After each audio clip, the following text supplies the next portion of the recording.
энэ засаг Монгол онк 2 маань тэгээд аль зэрэг зохицолдож ажиллаж байгаа юм бол та би жаахан санаа зовоол байна л дээ. Өвөл болох нь ойлгомжтой. Янз бүрийн сонгуул болох нь ойлгомжтой. Шатхуун мах нүүрс одоо сүүлдээ нүүрс болчлоод энэ сайжруулсан төлш тийм ээ. Ийм юмн дээр уг нь жаахан одоо шууд Монгол онк анхаарахгүй ч гэсэн зохицолгоо байх л ёстой юм да. Тэрнээс одоо ардын нам нь алдаа хийжээвэл одоо ашгүйдэгээд алга ташаад байх юм алгал та. Энэ өвөл энэ хүмүүс яаж өвлж гэж байгаа юм бол доо. Дээр нь тэр сайжруулсан нүүрс гэж ерэн жахан дампууруулж байна. За энэ Монгол онкны асуудал биш хайчи. Инфляц ерэн тэгэхээр би ингэж одоо 8.9% явж байна. Хуучны зол жаргал ерөнхийлөгч тэр бид нар хамтраад ажиллаж байхад инфляцийг нэлээд сайн онилдог. Тааш тэр дотор багтан байсан шүү дээ. Тэр бодлого чинь одоо хэвээрээ явж байгаа юм уу? Хоёр дахь нь валютыг болохоор та ингээд за экспорт бол нормал байна. Хөрөнгө оруулалтын урсгал, оюу толгой юмнууд орж ирж байна. Ингээ ханш тогтвортой байна гэдэг. Би зүгээр ингэж бодож байна. Импорт яахан багасна уу хойд мавид гээд. Та тэн дээр тодорхой юм хэлээд гэж тэрний дойл байна уу, байхгүй юу? За гурав дахь нь за яг өнөө маргааш харгалж болдсон байж. Энэ танаа дээр явж исэн экспортыг дэмжих хөтөлбөр, засаг дээр явж исэн экспортыг дэмжих хөтөлбөр, гадаад худалдаа хавьд явж исэн эдний ер нь нэгтгэж нийлүүлж танаах жаахан санаачлал авмаар байгаа юм да.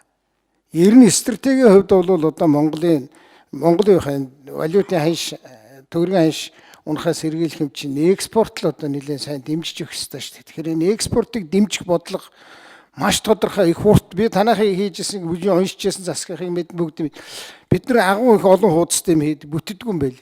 Би сүүлд харж байхад чийл байна уу, хаа байна уу тэр чинь бол гаргасан доллар тутамд нь 20 цент ч гэдэг мөөгнө гэл тэгэл дуусаа. Ийм энгийн би нүүрс яриаггүй шүү. Байгалийн баялагийг яриаггүй шүү. Би байгалийн бусад салбарыг нь ярьж байгаа. За энэ дээр бас нэг хариулт авчир. Юанисмов хэд болсон, яаж тохирсон юм? Төлөлтөө. Энэ хөнгөх асуулт. За дараа нь бас нэг хөнгөх юм байна.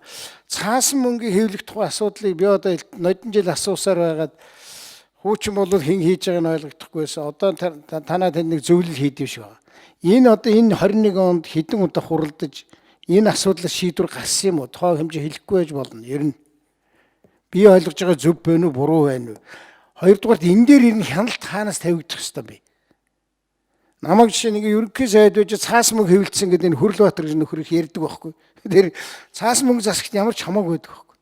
Тэгээ та энэ дэр нэг тань мэдгүй юм л да нэг ойлгомжтой хэлээд өгөөч. Энэ ард иргэдэж нэг ойлголтыг бүр. Тэг хяналтыг хэн тавьдгийг илүү их цаасан мөнгө хэвлээ нийлүүлсэн гэл ингээл нэг популист юм яриад ах шиг байдгийг.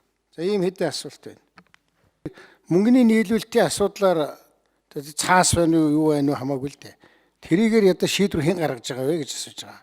Тэг хэд удаа ямар шийдвэр гарсан юм бэ гэж. Өшөө нэг юм зүгээр би санал хэлчихэд л авсар ерөнхийлөгч энэ экспорт дэмжих дээр нэг анхаарал өгөл дээ. Таны энэ алтны компаниудад одоо бодвол барилжааны банкар дамжиж гинүү та нар. Арай дээр үед нөгөө хэний талгаач үед чи нэг Монгол банк өгөө буруутж ирсэн шүү дээ.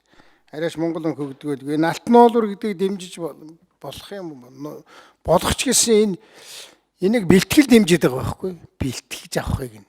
Уг нь бол миний санаа бол гаргачихснаар нь тооцвол одоо их л үр дүнтэй болно да. Гадаадад гарсан дойлоор орж ирж байгаа юмын дэмжинэ үхээс биш. За алтуул тэгчдэг байх. Ноолуур чинь тэгээд өгсөн бүх мөнгө чинь дойлоор болно гэж байх бодохгүй л байна л дээ. Дээр нь ингээд нэг юм юмыг ийм том цохиж унгаад шин тэр жижигүүдийг ерөөсөө дэмжихгүй. Тэгэл алтны компаниуд дэмжигдэнэ. Ноолуур гэдэг чинь чамаас дахиад 1-4-5 компани биз дээ. Тэгэхээр ингээд эн чинь ингээд нийтийн юм болохгүй шүү дээ. Энэ Монгол улс чинь хязээ хөгжих хөглөөр тэр олон жижиг дунд юмнуудыг л тэгээд үр дүнтэй нь холбож ил дэмживэр. Түүнш зүгээр жидүүгийн зээл одоо өг гэж би хэлээгүй байна. Бодитойгоор гаргачихад одоо хэд байдгийг 50,000 доллар ч гэсэн олж ирж байгаа бодиттой юм үйлдвэрлэж гаргаад эсвэл арилжаа 8 хий гаргачихад доллар орж ирж байгаагаа дэмжиж өгөлгээд нь шүү дээ. Хоёр өөр логик яваад нь шүү дээ. Танд энийг битэр өнөөдрөө шийдэх бол ер нь экспортыг дэмжих юм нэг тийш болгоод өгөө. Бусад улс тэгээ хөгжчихэд нь шүү дээ. Зис зардаг байсан улс вино зардаг болчихлоо шүү дээ. Одоо ингээд ийм энгийн юм л бид нар хийхгүй ингээд зөндөө олон жил алдаж байна гэж би хэлж байгаа шүү. Та нар энэ дээр засагтайгаа яриа шийдвэр гаргаж өгөөрэй.